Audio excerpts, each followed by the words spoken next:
Class students, today we are going to discuss the NCERT exercise of B block element. So we are going to start with the in-text exercise. आपके पास book होगी, जो question होंगे that we will do, और जो cut हुए हैं वो हम कट करा देंगे. Why are pentahalides more covalent than trihalide? It is simply because जो भी आपके pentahalides होते हैं, pentahalides के केस में elements are having high oxidation state.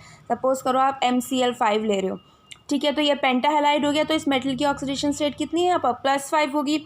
अब मेटल की ऑक्सीडेशन +5 है तो higher positive charge, it means more polarising power, और इसका मतलब क्या होता है? कोवेलेंट कैरेक्टर ज़्यादा होगा. Next, why BiH3 is the strongest reducing agent amongst all the hydride? It is simply जो भी आपका BiH3 है, बिस्मथ हाइड्राइड, इस केस में क्या होता है? वीक बॉन्ड प्रेजेंट होते हैं, weak bond between bismuth and hydrogen. जो BiH बॉन्ड जो है बहुत वीक होता है because of low bond dissociation enthalpy, ये अनस्टेबल है, ईजिली रिमूव होगा, that's why it's a good oxidising agent. तो ये दोनों क्वेश्चन तो आपको करने ही करने हैं. नेक्स्ट हम आते हैं, yes, you have to write the thermal decomposition of sodium azide. ठीक है, तो आपको पता है सोडियम अजाइड का क्या होगा? सोडियम बनेगा और नाइट्रोजन बनेगा. इस तरीके से रिएक्शन देखिए मैंने कराया हुआ है. बेरियम नाइट्राइड का भी लिखवाया है. बेरियम नाइट्राइड की डिकम्पोजिशन बेरियम और सोडियम सोडियम कह रही नाइट्रोजन बनता है. In the same way thermal decomposition of sodium azide, that is NaN3. NaN3 को आप डिकम्पोज करो, it will form Na + N2. Balance कर लीजिएगा equation. This is the balance equation, ये हो गया. नेक्स्ट क्वेश्चन है, why is N2 less reactive at room temperature? It is because of the high bond dissociation enthalpy due to the presence of triple bond. तो इसलिए N2 की reactivity बहुत कम होती है लो टेम्परेचर पे.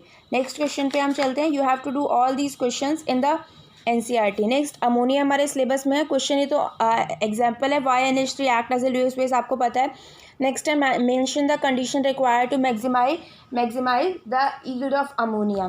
तो आपको पता है अमोनिया कैसे बनता है. Ammonia is form by Haber process N2 + H2, it gives NH3. ठीक है, रिवर्सिबल रिएक्शन होती है बेसिकली ये. तो इस इक्वेशन के लिए हाई प्रेशर चाहिए, और वो प्रेशर कितना होता है? Approximately 200 × 10⁵ pascal. हाई प्रेशर मतलब इतना आपको प्रेशर चाहिए. लो टेम्परेचर चाहिए. लो टेम्परेचर मतलब इस रिएक्शन के होने के लिए जो टेम्परेचर है दैट इज़ 700 केल्विन. लो का मतलब ये नहीं होता बिल्कुल लो. इस रिएक्शन के अकॉर्डिंग जो ऑप्टिमम टेम्परेचर है दैट इज़ 700 केल्विन. और उसके अलावा आप कैटलिस्ट यूज़ कर सकते हो, जैसे आपका Fe2O3 हो गया, उसके साथ आप K2O भी यूज़ कर सकते हो, Al2O3 भी यूज़ कर सकते हो. So these are the condition that will maximise the yield of ammonia. तो ये आपका ये क्वेश्चन हो गया. Next, how does ammonia react with the solution of copper 2 positive? तो ये तो मैंने आपको बताया था, लुईस बेस होता है अमोनिया.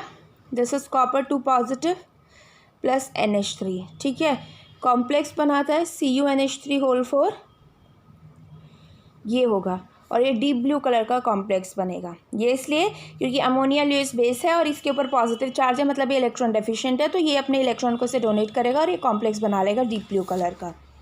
ठीक है, उसके बाद ये सारा टॉपिक हमारा कटा हुआ है. ऑक्साइड्स ऑफ नाइट्रोजन हमें पढ़ना नहीं है, तो इसके यहाँ पर हमें कुछ भी नहीं पढ़ना, ना हमें फॉस्फोरस के बारे में पढ़ना है कुछ भी. ठीक है, तो फॉस्फोरस का कोई भी कंपाउंड हम लोग नहीं पढ़ेंगे. तो ये जितने भी क्वेश्चन हैं ये कटेंगे. उसके बाद हम सीधा ग्रुप नंबर 16 पे आएंगे.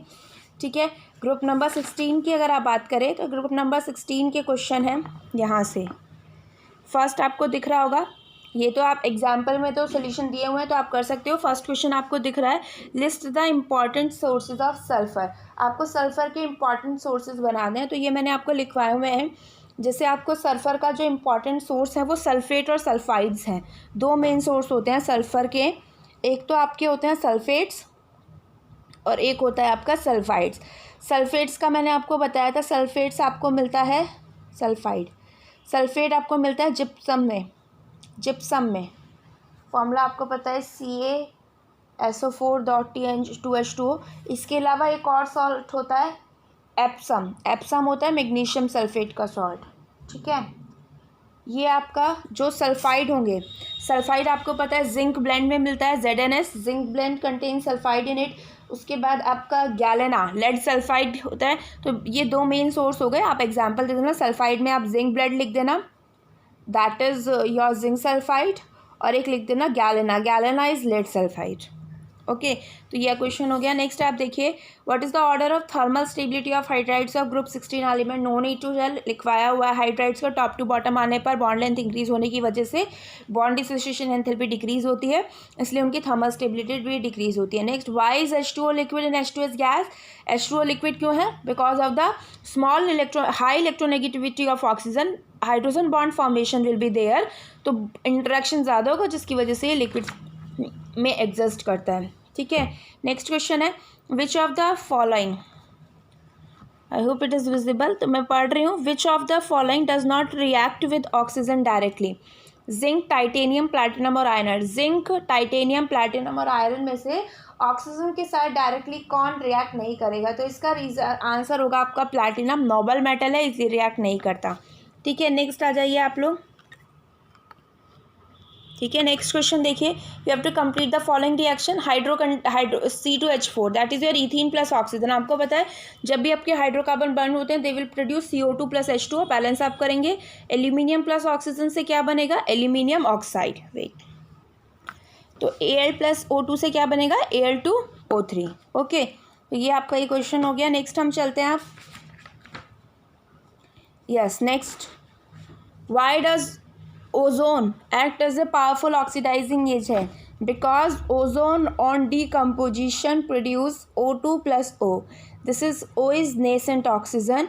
So due to the presence of this nascent oxygen, it will act as a powerful oxidizing agent. उसके बाद है हाउ ओजोन एस्टिमेटेड क्वांटिटिवली, तो ये आपको बताया था, ओजोन को ट्रीट किया जाता है KI के सोल्यूशन के साथ which is buffered with a borate solution. ये बफर्ड होता है बोरेट सोल्यूशन, ये I2 लिबरेट करता है और जितना I2 लिबरेट होगा उसे हम ट्रीट करते हैं सोडियम थायोसल्फेट के साथ, उससे हमें ओजोन का अमाउंट पता चल जाता है। ये मैंने प्रॉपर्ली आपको लिखवाया हुआ है। ठीक है, तो उसके बाद सल्फ़र, ये सारी चीज़ें हमें पढ़नी है, तो इससे रिलेटेड क्वेश्चन भी ऑब्वियस सी बात है हमें पढ़नी होगी। नेक्स्ट आ जाइए, yes, what happens when sulphur dioxide is pass through an aqua solution of ferrous salt? ठीक है, फेरिक सॉल्ट।